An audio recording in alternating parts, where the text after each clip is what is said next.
Hello master. ఏమండే madam గారు, మా చిన్నత్త పెట్టే ఎండు మాగాయ పచ్చడి రుచి అద్దురుపాటుగా ఉంటుందండి. వేడన్నంలో కొంచెం మాగాయ పచ్చడి పప్పుల పొడి కలుపుకొని కూసింత నెయ్యి తగిలించి మెత్తబడిన మాగాయ ముక్క కొరుక్కొని తింటుంటే ఉంటుంది సార్, స్వర్గలోకపు అంచుల దాకా వెళ్ళామా అన్నట్టుగా ఉంటుంది. ఇది చాలా తక్కువ మందికి తెలిసిన రెసిపీ. పక్కా కొలతలతో ఎలా చేయాలో చూపిస్తాను, అస్సలు మిస్ అవ్వకండి. మాగాయ పచ్చడికి జలాల కాయ అయితే ఊట బాగా ఊరి పర్ఫెక్ట్ గా ఉంటుంది. ఇవాళ నేను ఒక అరమానిక అంటే 4 పావుసేర్లు అప్రాక్సిమేట్ గా 3 మామిడికాయల ముక్కల్ని తీసుకున్నాను. మామిడికాయ ముక్కల్ని చిన్న ముక్కలుగా కోసానండి, ఎందుకంటే ఈ సైజ్ అయితే ముక్క వేస్ట్ అవ్వదు. జాడీలో గాని సీసాలో గాని అరమానిక మామిడికాయ ముక్కలకి ఒక అరడబ్బా కల్లుప్పు, 4 పావుసేర్లు అంటే అరమానిక మామిడికాయ ముక్కలు, ఇందులోకి ఒక చిటికెడు పసుపుని వేసుకొని ఉప్పు పసుపు మామిడికాయ ముక్కలకి పట్టేలా కలుపుకొని 24 గంటలు ముక్కల్ని ఊరనివ్వండి. 24 గంటల తర్వాత ముక్కల్లోని ఊటంతా కిందకి దిగుతుంది. ఒక స్ట్రెయినర్ తో ఆ ఊటనంతా ఫిల్టర్ చేసుకొని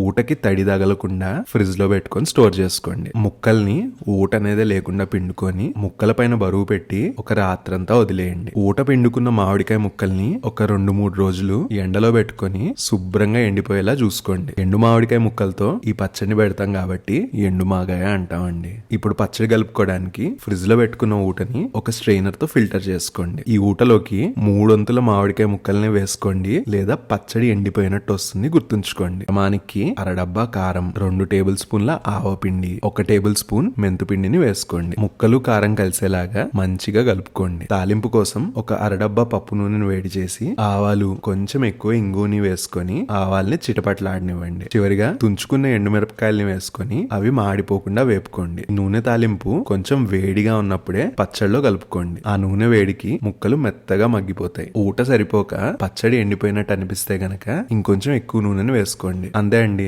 మాగాయ పచ్చడిని ఒక రోజు ఊరనిచ్చి ఇక ఓ పట్టు పట్టడమే. ట్రై చేసి ఎలా వచ్చిందో పక్కా కమెంట్ చేయండి.